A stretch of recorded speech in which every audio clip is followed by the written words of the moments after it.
Welcome everybody to Old Trafford for the Gary Neville Podcast in the aftermath of a football match which has finished Manchester United 0, Tottenham 3. Gary, I barely need to ask you a question. How are you feeling off the back of that? Yeah, I mean, I've used all the words during commentary, really. Atrocious from United, abysmal. I take it you want to hear about United first. It was a disgusting performance. I think that's the word I used at the end. But do you know something? All my words that I've used, you may see headlines around them. Neville calls Manchester United disgusting. When I think back to Christian Eriksen's comments after the game on Wednesday night, from someone who's in the dressing room, from someone who's a very senior player who should be trusted and has had a long, successful career, when he says that they didn't want it and they don't want it as much as another team in a game of football, that matters more than anything that anybody else can say, because he's inside there. He's seeing with his own eyes. Now, we know what's happening in there can't be great, because obviously it transmits out onto the pitch on a Saturday. That old adage of what you do in training, what you do every day in your lives, comes out here on a Saturday or a Sunday is very true.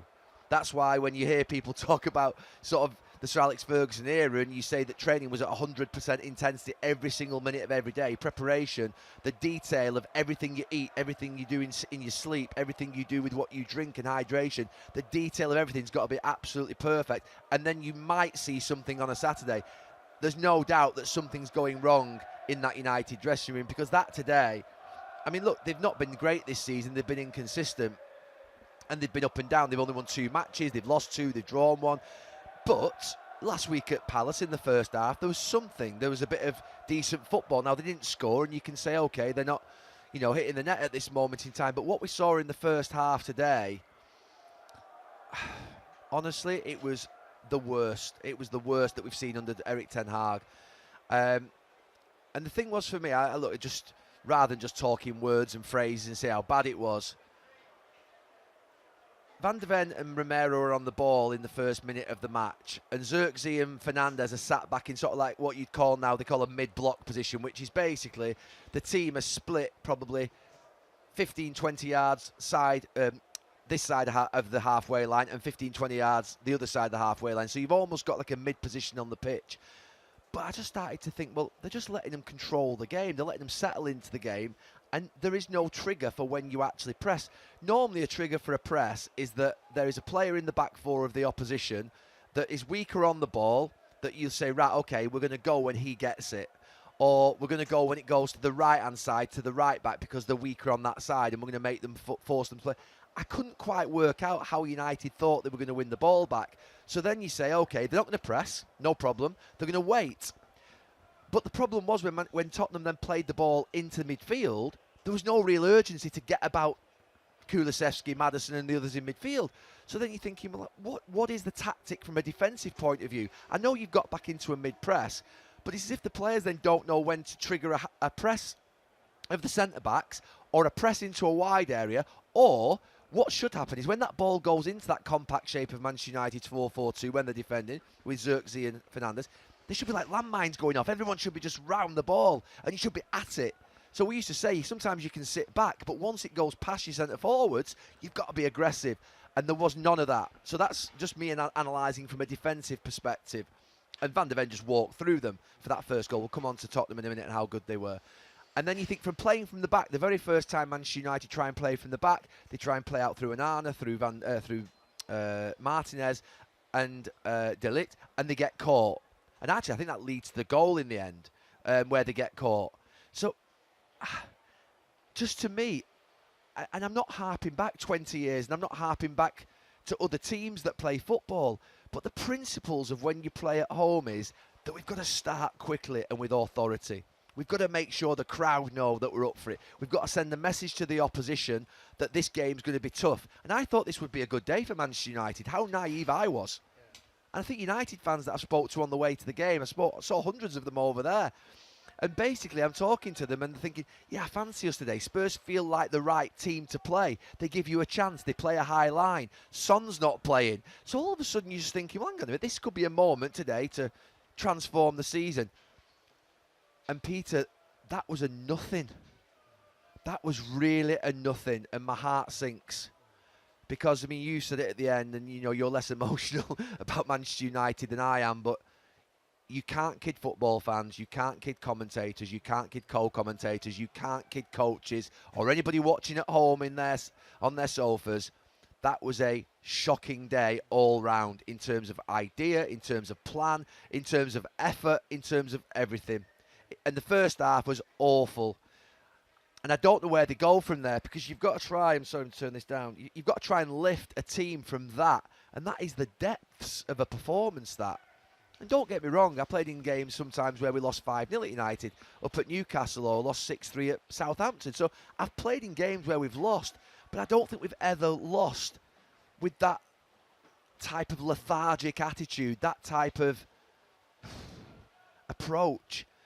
And I said at the end of the game, we've seen it now over 10 to 12 years. The Manchester United fans were very quiet in that first half. Second half, they tried to get the players going a little bit. But in that first half, when the game was there, I think they were absolutely dumbfounded by what they were watching. It was a really bad day. And a bad day for Erik ten Hag, because we all know the manager, he's the one that takes the questions, he takes the heat. He was under pressure at the end of last season. I think that Ineos took their time. They flirted, obviously, with other managers and thought about changing, but then decided they couldn't get the manager that they wanted, and that Ten Hag, with a structure around him, with some support, could be one that could take the club forward. Because this is a good coach. He's proven he's a good coach. But we're asking the question again, why is a good coach come to Manchester United and not being able to connect with the players, with a system, with an identity? And the fans are probably walking away tonight thinking, our manager's going to be in a bit of trouble here again. And none of us want that. No Manchester United fan wants that. We don't want our manager to be in trouble. You know, we're human, and I'm the same for every manager. I've never asked for a manager to be sacked, and never will do on Sky Sports in 12 years. But what you have to say is that will bring an absolute incredible amount of pressure upon him. And we would have been saying the same thing about Ange Postecoglou if Spurs had been beaten in the same way today. And we'll come on to Spurs. I don't keep saying I'll come on to Spurs, because I do want to talk about Spurs, because I'm really happy for Ange Postecoglou and the Spurs team today, because they were under pressure before that game. Ange Postecoglou's been asked a lot of questions in the last few weeks, and they played really, really well, and they deserve to win. But the headlines will be about Manchester United and their manager in this next 24, 40 hours. We know how this goes. So having broken it down in terms of what Manchester United perhaps should have done and failed to do, is it your impression that the plan was wrong, or that the players failed to execute the plan? Well, both, because to be fair, the players' urgency. What I can comment on, the players aren't either buying into the plan or don't know how to implement the plan. That's a fact, because we've seen it. But what I can comment on is the urgency of the players and the application of the players. I'm very qualified to do that, and you are as well. We know what crap looks like in terms of effort, and that's what we saw. Walking around the pitch, no urgency, no energy. They look drained of confidence as well, and belief. And that sometimes can transmit to application and lethargy and energy and questioning their attitudes. I don't believe, and I've said this before, there isn't a football player in this country that goes out onto the football pitch that wants to play badly, that wants to not work hard, that wants to not win, because at the end of the game, they're getting criticised and they're having to play in very difficult circumstances. I don't believe it ever happens. But through the last 10, 12 years, there has been a pattern at the end of managers' reigns where we've seen this almost like this complete and utter pressure drain on the players, where they look like they don't care. And I don't believe that. I think these players care. They've had good careers, a lot of them. But I'll go back to Eriksen's comments on Wednesday night. He's your teammate, lads. He's not my teammate. Not your teammate. We work for Sky Sports now. But senior player in the dressing room, has said you don't fancy it. Christian Eriksen, not a kid that's a bit emotional, that might have said the wrong words in an interview. Someone who's decided that after a game, having played hundreds and hundreds of games at the highest level, that he's going to walk into an interview and question the work ethic of his teammates. So you might be upset with what pundits are saying tonight, or what fans are saying, and what social media is saying. Your own teammates saying it, and you've got nowhere to go, and that is a real problem. So that's my comment on the players. In terms of the manager, it's been a constant question for 2.5 years, where we've talked about the identity, the plan, the consistency, the patterns of play. What are we seeing? What are we working towards? How are we progressing? I don't care if Manchester United don't win football matches. all the time. I genuinely don't. I know at some point in the future that Manchester United will have their day again. That at this moment in time, Liverpool are doing really well over the last few years, and City have done brilliantly well, and Arsenal have done brilliantly well. They're great football clubs who will always do well at certain times in history, and Manchester United will have to have a dip. That's fine by me. My whole childhood was spent without a Premier League title or a League One title, Division One title. But what we have to see is an idea that the club are progressing and that they're moving in the right direction. There's been 1.4 billion pounds spent in the last 10, 12 years. And I can't just blame Erik ten Hag, because other managers before him that have had great reputations have come here and found it to be very difficult and a graveyard for them. And Erik ten Hag's finding the same problems are occurring, and that's with a new structure in place. Now, that new structure is only in place for the last few months, so I don't think you can turn towards them and say, you've not done the job yet. You've got to give them 2 or 3 years to be able to bed in. There are a lot of changes going on behind the scenes at Manchester United. There is a lot of transformation on and off the pitch that is occurring, and with that will come pain, and this is the pain that we're seeing right now. So that's just fact. But what they would have hoped for is that they would have given Erik ten Hag the support in the transfer market. They would have hoped that they would have given Erik ten Hag the confidence to give him a new contract, and that he would give them some air cover and they would provide some air cover for him for the next 12 to 18 months while they implement their systems and their processes beneath. Dan Ashworth did something similar at the FA when we were in there with Roy Hodgson, who'd been appointed by the previous sort of hierarchy at the FA. And he came in, he brought people in, he embedded things in, and eventually, he got success in some ways with what happened with Gareth and getting to the finals in tournaments. But they're going to get asked the question now pretty quickly, I think, in the next couple of months. I was of the opinion that Erik ten Hag will be judged next, I think, in December. Get through a couple of months of October and November where he's got all the players available. Ugarte's fully fit, De Ligt's back in, the back four are together. There's only Luke Shaw missing today, really, that you would have said were guaranteed to get into that first 11. So everyone's available, really, and you're always going to miss someone. Spurs had some missing. Manchester City have got no Rodri. You can't whinge. The excuses stop. And I have to say that, Ineos are going to be challenged in this next month or two to be able to look at. They don't want to sack a manager. They absolutely don't want to sack a manager. But they have to find a way to support Erik ten Hag. And Erik ten Hag has to find a way to get hold of the players and swing this back in his favour very quickly. Very quickly. Because it's tough from this day today. This day is a bad day. So time for Tottenham. For Tottenham, a really, really good day. I mean, weren't they good? Aren't they a good watch? Brilliant. I love watching them. I've loved Ange Postecoglou since he come to England. Obviously, he's had a little bit of a rough patch the end of last season and the start of this one. It's not been as good as he would like. But you know something? I said it just very last comments of the game was that he's a massive asset to the Premier League. The style of football, his personality, the way in which they play. He hasn't had the backing of some of the other managers at the top clubs in Europe. He's been back, but not to the level of the other top clubs.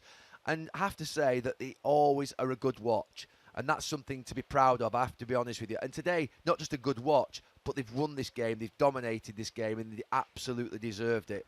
And there are many times over this last 10, 12 years where I've, been punchy towards Spurs when I don't feel as though they've been, if you like, as strong enough or as good enough. And at the end of this game today, if United had won 3-0, we'd have been very dismissive of Tottenham and Ange Postecoglou, and he'd have had some difficult questions, and they would have been poking him in that press conference right now. However, it was a brilliant day for them.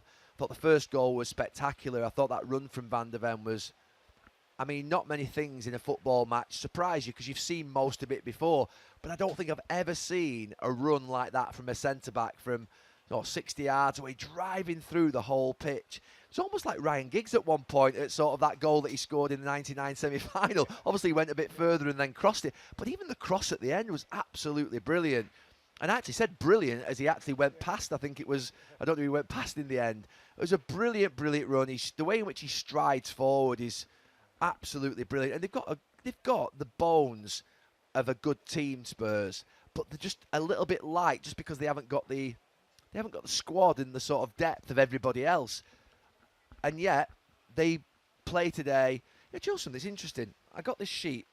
You get this sheet, don't you? Yeah. And it's interesting sometimes. You just think today, I'm confident about Manchester United. I think I said it to you, actually, in the truck. I looked at the Tottenham team from last week, and I looked at the Manchester United team that played at Palace, and I thought, Tottenham's team is better. I just said it before the game. And you sometimes, it's a simple thing. Do you know what I mean? When you just think about, today, Man United, I think are going to win. And I think that, I'm a United fan. But I looked at the teams that played last week in the respective Premier League fixtures and thought, Tottenham's team, I actually would prefer that than the United one that played at Palace. And that's a worry. £650 million in. You know, Ange Postecoglou's had nothing like that to spend. But they've got a good team. And that's without their best player today. So Spurs fans will be loving this. Yeah, absolutely. They should do. And absolutely should do. But they also know that for years, for decades, theirs is a club, rightly or wrongly, with a reputation for false dawns. Here it goes for Tottenham and it doesn't quite, or whatever. So many times it's happened. So what would you suggest in all seriousness to Spurs fans that they should anticipate in terms of being involved in the big conversation? Well, look, Spurs have been a chronic underachievement over decades on the pitch for the size of the club that they are. And for the last 4 or 5 years, the football that Spurs were playing before Ange Postecoglou came, it was a bit dour. It wasn't really what I expect. At least now I'm watching football that's something like. It's really good, really high level. And yeah, they sometimes make mistakes. Sometimes they sort of give you a chance. But they're thrilling. And that's, to me, a really important part of football.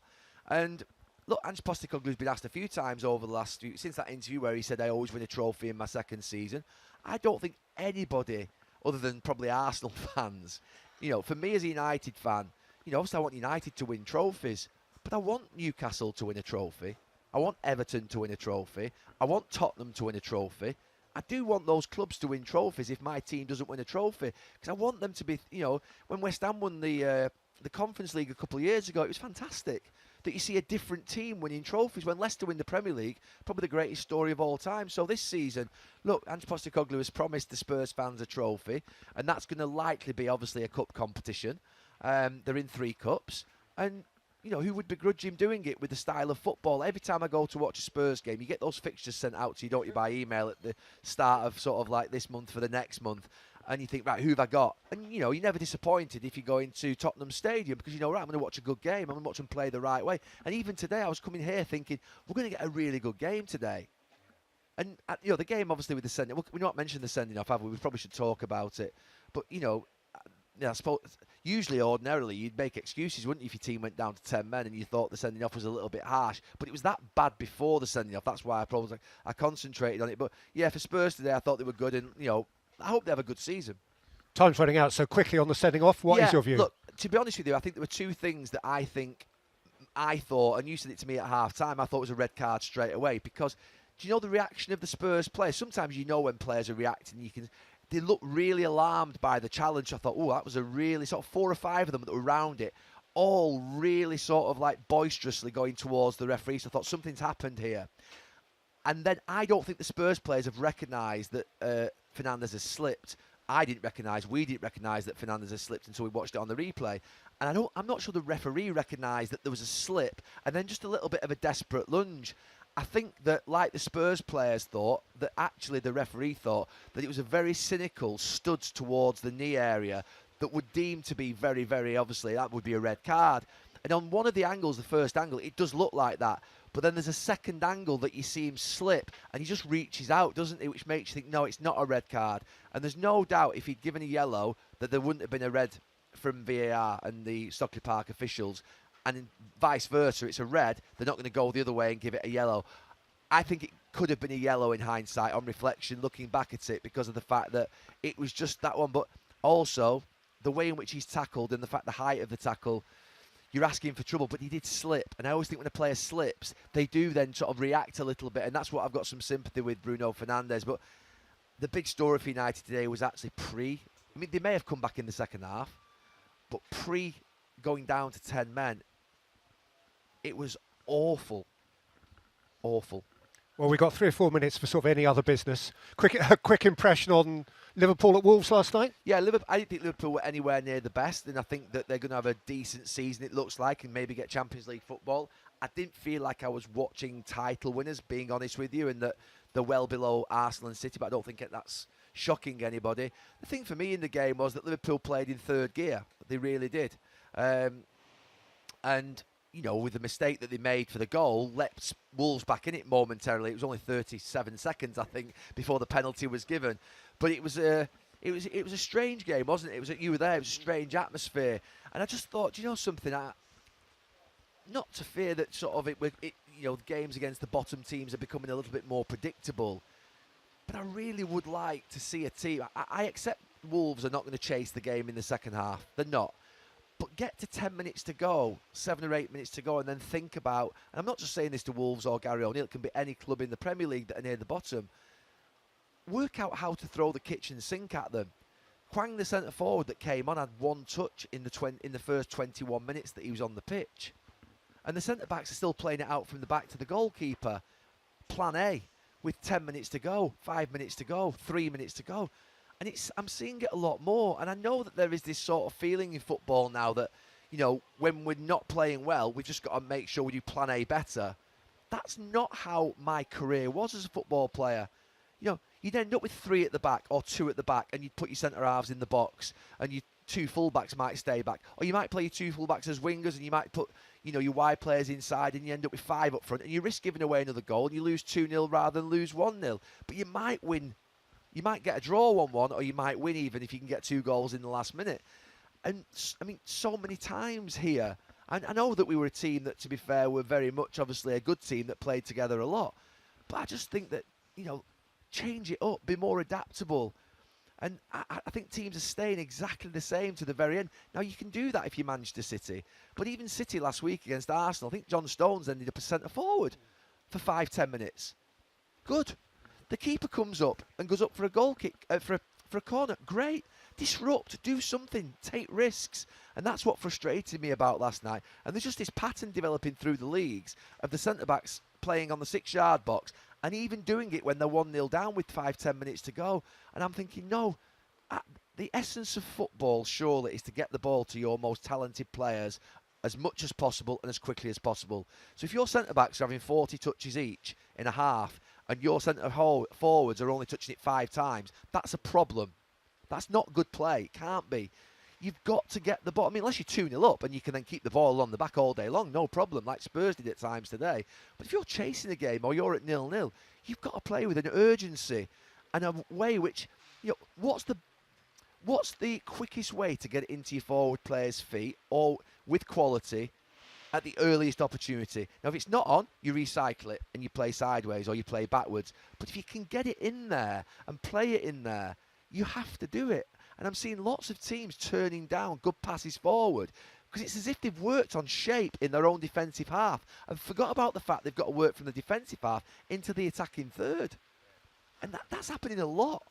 And I'm seeing coaches now that are accepting that. And it's something that makes me feel a little uneasy. I'm not a coach. I accept ultimately that I failed as a coach. So there's someone there, sat there watching, they say, Neville, you're never a coach, you were absolutely garbage. But I can commentate on a game of football, and the fact of the matter is, there's got to be something that you give in the last... Because those 20-odd thousand Wolves fans that were in that stadium, they couldn't even muster any enjoyment or excitement in the last 5 minutes thinking that something might happen. It almost just petered out the game. So it's not a criticism of Gary O'Neill on his own or the Wolves team. It's generally something that I'm seeing generally across football. Just finally, it's got very tight at the top now because City have failed to win twice in a row, and Arsenal got out of jail. So a sort of final answer on the top 2 contenders. Yeah, it's going to be good. It's going to be good. I think it was good last year. I think it's going to be good this year. I think City know that there's someone creeping up on their shoulder. We knew it when City were chasing us all those years ago when I was sort of retiring. You knew that they were getting closer every single year with the signings, with their stability and their consistency and their confidence getting better. And there's no doubt that Arsenal are on their shoulder. There's no doubt that Pep Guardiola is smelling and feeling the challenge that he wants. He wants this challenge. He loves to overcome this type of challenge. So they're not going to give in, City. They're not going to make it easy for them.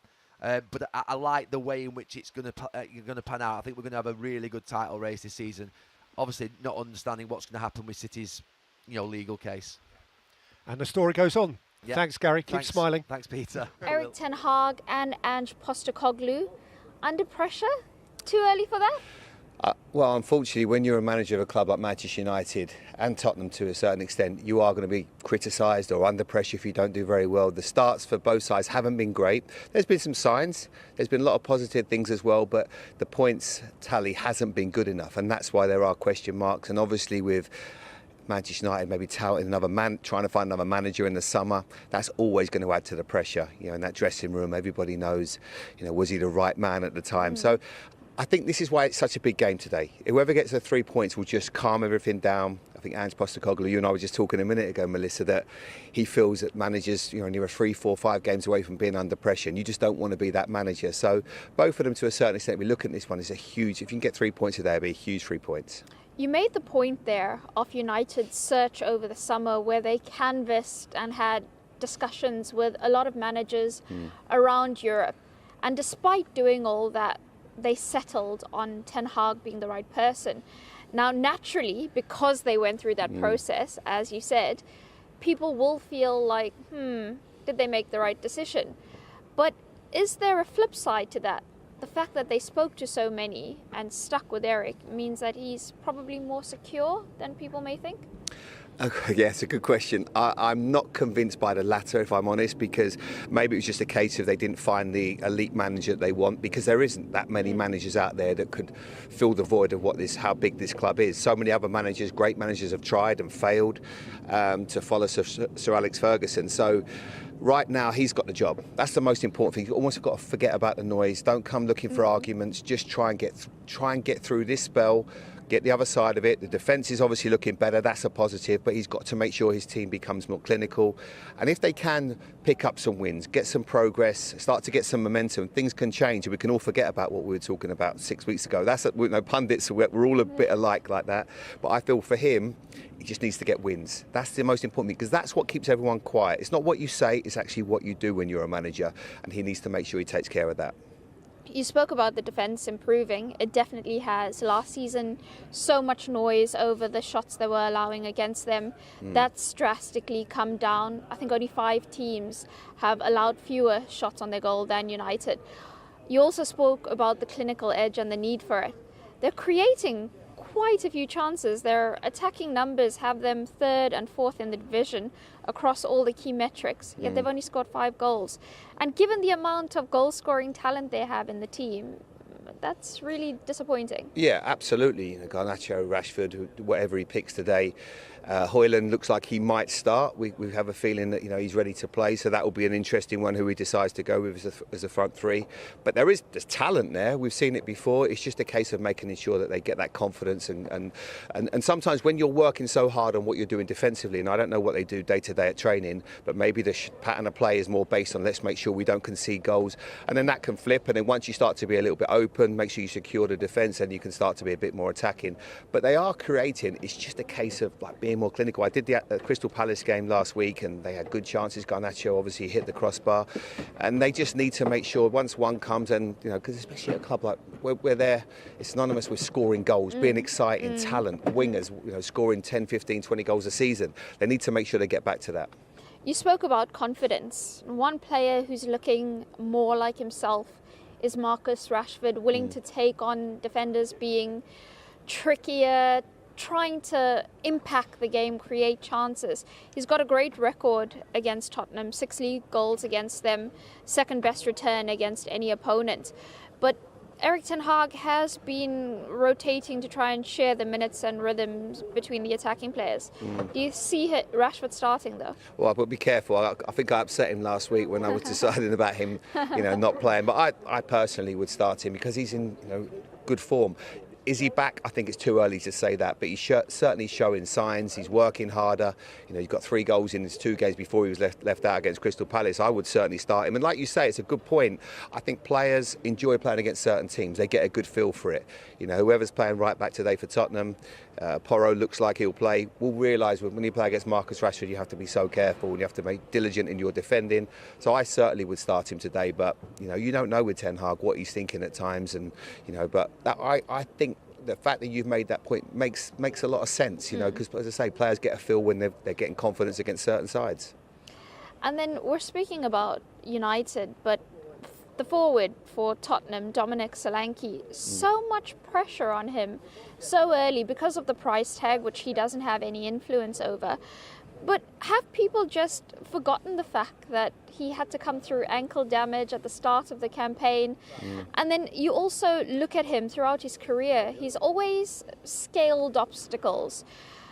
He had a very glittering youth career, and then there were roadblocks at Chelsea and then at Liverpool in the form of Mane, Salah, Firmino. But he's rebuilt himself at Bournemouth, and you think, given the patience and the style of football Spurs play, he'll definitely come good. Yeah, I would have thought so. He's got 2 in his last 2. He scored obviously in Europe, and it's just important to get that confidence. I mean, people were saying he hasn't scored in 2 games he didn't even start in. You know, it's very difficult. That's the pressure you're under as a striker, and I think they've found the right man. And Son alongside him, and Kulusevski or whoever they play. Brennan Johnson's hitting a bit of form as well. They have got pace, and I think as well that James Maddison took a little bit of stick in the game against Arsenal, and I thought that was a bit unfair because he started the season well after getting left out the Euros. And I feel that this is the kind of stadium where he enjoys playing. You know, he gets on the ball, makes things happen.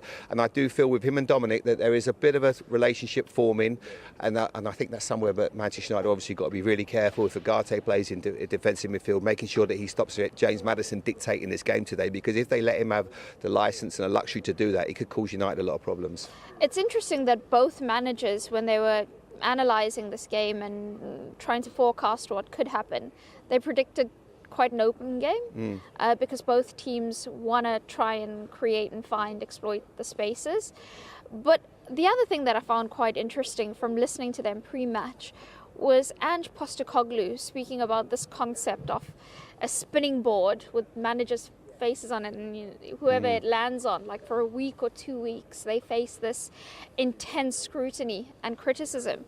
And he said he always gets told, like week in, week out, he's listening and people say, well, Ange has to win trophies for Spurs. And he says, well, Ten Hag's won 2 at United, and yet people consistently say his job is on the line. Yeah, I don't think Ange necessarily has to win a trophy. But my answer to that would be, imagine if he did. Imagine what he would have, how the status he would have at the club, because no one's obviously done it for such a long time. So that should be at the forefront of his mind, because Tottenham's too big a club for them not to have won a trophy in such a long time. For Manchester United, and it's the same here, they're synonymous with winning. That's what they have to do. And if you want to be the manager here for the long term, that's what you have to achieve. Of course there's going to be pressure on managers, but that's the price on the ticket. We all know that. That's why they get vast amounts of money. You have to handle the media, the press, everything that gets thrown at you now. And if you're not winning matches, of course you're going to come under pressure. I think the fact that they're sort of 10th and 11th in the table for these 2 clubs isn't good enough. It's not, And we can say 10th and 11th, but it's still early days in the season. But when you look at what's happening on the top, where it's so crystal clear around Liverpool, Arsenal and Manchester City, that then does pile the pressure on Tottenham and United, because you don't want to be circling mid-table when there's already a gap building to the top. Exactly, and you've got an international break coming up as well. A couple of big games for both these sides, because it can soon change. Back-to-back wins changes everything, whether you're the bottom or the top. But you're exactly right. The top is starting to take shape, and you want to make sure you're in that mix. You don't want to fall too far behind the likes of Aston Villa, because I think the 2 teams we're going to see today are in a mini league behind Liverpool, Arsenal and Manchester City. They are the best 3 sides by far. The rest of them are going to be trying to get that full Champions League spot. So it's not going to be easy for them, because there are a lot of good teams, and we're seeing Aston Villa progressing all the time, who we're going to see in the first game today. So there are obviously stumbling blocks for both of them, but they're also, like you said, with Tottenham, they're still finding new players, are trying to find their way, and I think they're going to improve as each game comes on. But the pressure is always going to be there, Melissa. That's the price on the ticket. It's very difficult, but that's why we love it. One more before we hand back to the guys in studio. Which manager do you think leaves here under less pressure today?